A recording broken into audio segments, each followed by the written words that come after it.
Khilaf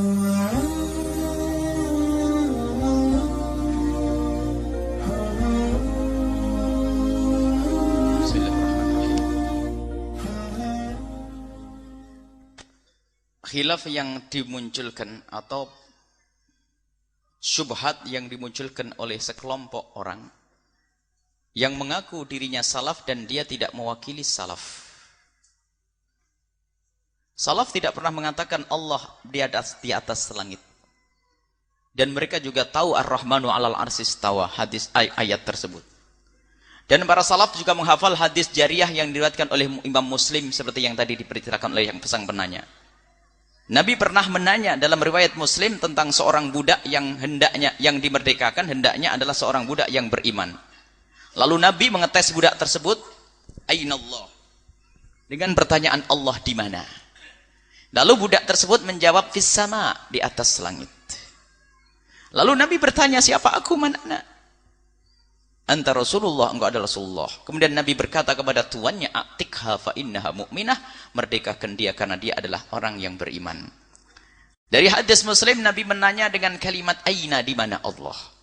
Ar-Rahmanu 'alal 'arsy istawa, dalam Al-Quran disebutkan Allah beristiwa di atas arsy. Para salafun saleh tidak pernah dengan membaca ayat ini lalu berkata Allah di atas arsy. Akan tapi mereka berkata, aku serahkan urusan ini kepada Allah. Namanya tafwid. Karena apa? Arsy adalah makhluk. Kalau dikatakan Allah berada di atas makhluknya, berarti Allah butuh dengan makhluk. Dan ini adalah bentuk kesyirikan yang baru lagi. Karena Allah tidak butuh dengan arsy dan tempatnya Allah bukan arsy. Karena arsy diciptakan oleh Allah. Kalau Allah harus bertempat di arsy, lalu bagaimana sebelum Allah menciptakan arsy? Di mana Allah? Di mana Allah? Arsy makhluk? Hah? Lihat, Allah ada tidak butuh tempat. Adapun hadis yang jadi Ar-Rahmanu 'alal 'arsy istawa, Allah beristiwa di atas arsy. Para ahli hak berkata, istiwa Allah lebih tahu, saya tidak tahu. Kalau bersilaku di atas kursiku, ya begini, masa Allah seperti ini? Nggak mungkin. Laisa kamitslihi syai'. Anda tahu istiwanya Allah? Nggak tahu, ya sudah, kenapa Anda mereka-reka harus duduk di atas arsy? Allah beristiwa di atas arsy. Beristiwa, siapa yang mengatakan bertempat? Istiwa bukan bertempat.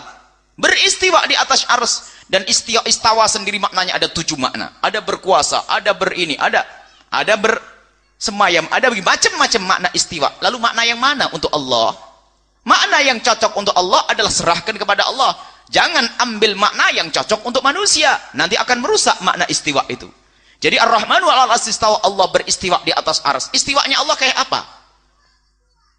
Tidak boleh bertanya dengan kayak di dalam diri Allah, dalam zat Allah Subhanahu wa taala.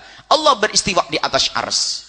Kalau pakai takwil, Allah berkuasa di atas arsy karena Allah memang berkuasa di atas arsy. Karena arsy adalah paling besarnya makhluk Allah. Kalau Allah berkuasa atas arsy, maka Allah berkuasa dengan semua yang ada di dalam arsy. Baik, adapun hadis jariyah yang diriwayatkan oleh Imam Muslim, hadis sahih karena Imam Muslim yang meriwayatkannya. Akan tapi lihat, kembalikan kepada usul akidah. Hadis ahad tidak boleh kita jadikan sandaran akidah. Lebih dari itu. Di situ ada riwayat-riwayat yang diriwayatkan oleh Imam Baihaqi dan lainnya, bahwasanya hadis jariyah itu tidak begitu bunyinya. Hadis jariyah itu budak. Hadis yang bercerita tentang budak dalam riwayat lain berbunyi begini. Atashhadina alla ilaha illallah wa anni rasulullah. Apakah kau bersaksi bahwasanya tidak ada Tuhan selain Allah dan aku adalah utusan Allah? Hadis sahih riwayat Baihaqi. Dan kisahnya sama tentang wanita ini. Hadis yang diriwayatkan oleh Imam Muslim adalah sahih dan hadis riwayat yang imam lain juga sahih. Kira-kira mana yang benar di antara dua hadis ini? Apakah benar yang harus ditarjih adalah riwayat Imam Muslim? Ulama mana yang mengatakan riwayat Imam Muslim harus didahulukan daripada hadis yang lainnya? Memang betul Imam Muslim didahulukan dari yang lainnya, itu urutan ke-102 menurut Imam Zainuddin Al-Iraqi. Jadi tarjih antara hadis dengan hadis itu ada. Bukan berarti setiap Bukhari Muslim harus didahulukan. Akan tapi ada riwayat lain bahasanya, Atasyhadina alla ilaha illallah, apakah aku bersaksi bahasanya tidak ada Tuhan selain Allah? Kemudian riwayat lain, Ainallah, Allah di mana? Kira-kira mana yang lebih, kira-kira dulu orang awam kira-kira. Tahqiqnya ahli ilmu. Kalau orang awam kita bertanya ahli ilmu. Kalau kita pengen mengetes orang Islam atau tidak Islam dengan apa? Dengan syahadat atau dengan Allah di mana? Coba jujur. Disepakati ulama ijma dari masa ke masa. Kalau orang pengen masuk Islam pakai apa? Asyhadu alla ilaha illallah. Apakah Allah di mana? Mana itu semuanya? Allah di mana? Enggak. Makanya dari inilah ulama mengatakan hadis yang diriwayatkan Imam Muslim adalah maknanya, makanya hadis riwayat sahih tapi maknanya adalah tidak sesuai, maka ditinggalkan ini riwayat. Kita pakai riwayat yang benar, apa itu? Atasyhadina alla ilaha illallah wa anni Rasulullah. Kau bersaksi tidak ada Tuhan selain Allah. Apakah kau bersaksi bahwasanya tidak ada Tuhan selain Allah dan aku adalah utusan Allah? Dia menjawab, ya, aku bersaksi tidak ada Tuhan selain Allah dan Nabi Muhammad engkau adalah utusan Allah. Maka ini riwayat yang diambil. Cuman anehnya sebagian orang senang dengan riwayat itu. Memang dia itu adalah anak keturunan orang Mujassimah, mengatakan Allah berjisim dan bertempat, dan itu paling susah dibenarkan, seolah berhujjah dengan riwayat hadis sahih Muslim. Akan tapi riwayat lain mengatakan seperti itu. Atasyhadina. Kemudian kebingungan mereka akan terbaca. Allah itu ada di atas arsy. Terus disodorkan ayat. Innallaha bikulli syai'in muhit. Allah meliputi segala sesuatu. Lalu gimana gambarannya? Allah meliputi segala sesuatu. Muhitun bikulli syai'. Muhitun bikulli syai'. Ayat bunyi bagaimana ayatnya bunyinya? Wallahu bikulli syai'in muhit. Allah meliput. Jadi bagaimana mana Allah meliputi? Dia bingung. Jadi ada aras makhluk yang paling gede, Allah ada di sini semuanya. Kemudian ada lagi dalam hadis sahih, Allah turun ke langit bumi, ke langit ke sama'id dunya, ke langit dunia setiap sepertiga malam akhir. Gimana turunnya?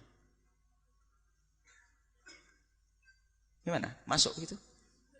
Gimana? Coba. Karena dari asalnya salah sudah bingung. Kalau kita tidak. Kita selagi sesuatu yang seperti itu kita serahkan kepada Allah, jangan banyak ditanya. Kalau pengen kita jelaskan pada orang awam, takwil. Takwil artinya apa? Allah berkuasa atas arsy.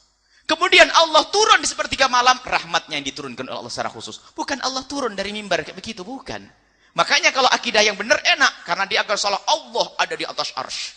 Sampai kebingungannya imamnya yang katanya muhaddis, dia tersesat dalam takwil. Dia anti takwil. Para Asy'ariyah adalah ahli orang batil, ahli sesat karena telah mentakwil ayat-ayat Al-Qur'an. Ternyata dianya masuk dalam takwil yang sangat jauh dan sesat. Takwilnya apa?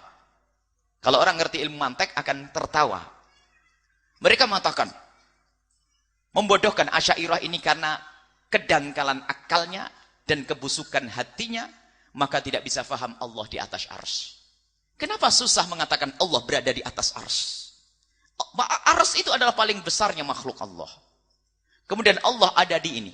Setelah arsy namanya makan, yang namanya makan adami. Makan adami katanya seorang muhaddisnya itu. Jadi ada makan namanya makan adami. Orang yang ngerti dunia mantek paham. Adam itu apa sih? Adam itu tidak. Bukan begini, ini Adam. Jadi Allah berada di makan adami. Allah yang maha ada berada di tempat yang tidak ada. Nyambung enggak otaknya? Coba ini dituliskan Allah fil makan al-adami. Jadi ada arsy, setelah arsy itu makan adami, Allah di situ. Karena apa?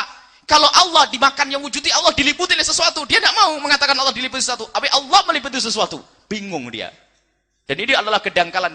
Sederhana. Memang mohon maaf diingatkan tim. Kalau bisa bulletin kita minggu ini sudah terbit masalah ini. Kalau memang ada itu. Itu adalah remeh itu. Para salafun saleh mengatakan serahkan urusan ini kepada Allah. Jika Anda mendengar tangan Allah, jangan kebayang seperti tanganmu. Serahkan urusan ini kepada Allah. Kalau mulai kebayang Allah seperti manusia, hilangkan Allah tidak seperti itu. Itu kesyirikan, berhala yang kau buat di otakmu sendiri. Ini mujassimah itu. Sederhana bagi mereka itu. Karena berangkat dari kedangkalannya. Kemudian menyalahkan orang Asy'ariyah. Padahal kalau dikejar mereka bingung dan bingung. Mereka tidak mau takwil. Kemudian apa? Hajar Aswad yaminullah yusaffih bi ibadahu. Hajar Aswad adalah tangan kanannya Allah. Berjabatan tangan dengan umatnya, dengan hambanya, dengan hajar. Oh, tangan Allah hitam begitu. Ada memang orang apa ya? Tidak enak bahasa kasar itu. Jadi aneh mereka itu. Mereka tidak mau takwil. Nasullaha fa ansahum. Kita dalam Al-Quran. Nasullaha fa nasiyahum. Ya. Nasullaha fa nasiyahum. Nasullaha, mereka lupa kepada Allah. Maka Allah melupakan mereka. Ayo, Allah punya sifat lupa? Ini kurang ajar. Kalau ahli akidah sahih yang benar mengatakan, maksudnya Allah melupakannya, Allah membiarkannya. Maksudnya, dulu lupa kepada Allah waktu di dunia, maka waktu di akhirat apa? Tidak dihukum akan dihukum oleh Allah Subhanahu wa taala.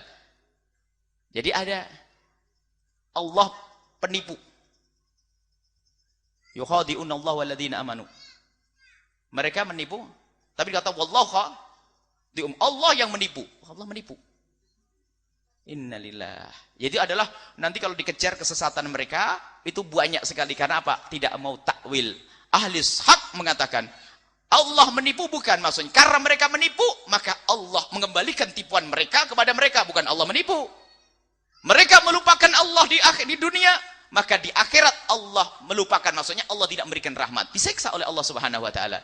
Jadi bukan berarti Allah lupa, Allah punya sifat lupa. Nutsbit ma asbatahullah. Kita akan meyakini, menetapkan sesuatu yang pernah disebut oleh Allah dalam Al-Qur'an.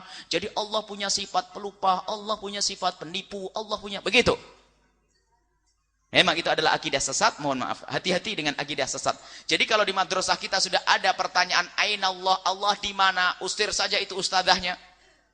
Jangan ditunda esok hari itu. Usir sudah. Kalau ada selebaran mengatakan Allah ada di mana, maka langsung direbek. Di mana itu adalah pertanyaan untuk tempat. Di mana? Allah tidak butuh, karena Allah yang menciptakan tempat. Ya, itulah. Jadi banyak kalau ada selebaran itu selebarannya ahli fitnah. Bukan sampai di situ nanti.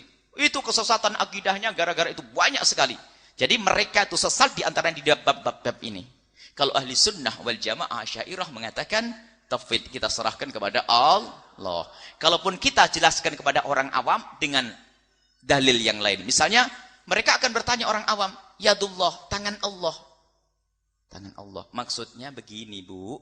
Dalam riwayat lain, Allah akan membantu orang yang berjamaah. Yadullah fawqal jama'ati. Tangan Allah bersama orang berjamaah. Nanti bilang, mana tangan Allah? Begitu. Jadi maksudnya yadullah pertolongan Allah. Orang ringan tangan maksudnya apa sih? Mudah membantu. Jadi ada di dalam majas. Mereka kesalahan mengingkari majas. Sebenarnya orang paham. Kalau ada orang berkata, ibu, sudah tidak usah masalah. Urusan ibu ada di tangan saya. Maksudnya apa, Bu? Mana Buya tangannya gitu? Tangannya mana? Mana? Malah salah saya. Ya orang bahlul itu. Masa urusanmu ada di tangan saya? Masalahmu urusan di tangan saya? Saya mesti sayang, beh. Dia sih tidak usah tanyakannya. Kemudian, dari hadis tersebut itu, kalau kita paham maknanya, tujuannya untuk meyakinkan keyakinan akan adanya Allah, bukan tempatnya Allah. Jadi pertanyaan yang disampaikan Nabi itu adalah untuk mengetes dia yakin Allah ada, yakin percaya kepada Allah atau tidak. Sekarang pertanyaannya, baik riwayat ainallah atau riwayat yang atasyadina, pertanyaan Nabi itu untuk mengetes dia percaya kepada Allah atau mengetes tempatnya Allah? Percaya Allah. Kalau mengetes tempatnya bukan iman itu. Coba tanyakan kepada dia. Ini ngetes percaya kepada Allah atau ngetes tempat? Ngetes percaya kepada Allah. Jadi itu adalah pembahasan panjang, Ibu, yang hilang, yang ketinggalan. Yang penting alhamdulillah Ibu ahli Allah tidak butuh Jangan katakan Allah duduk di aras, selesai. Baik.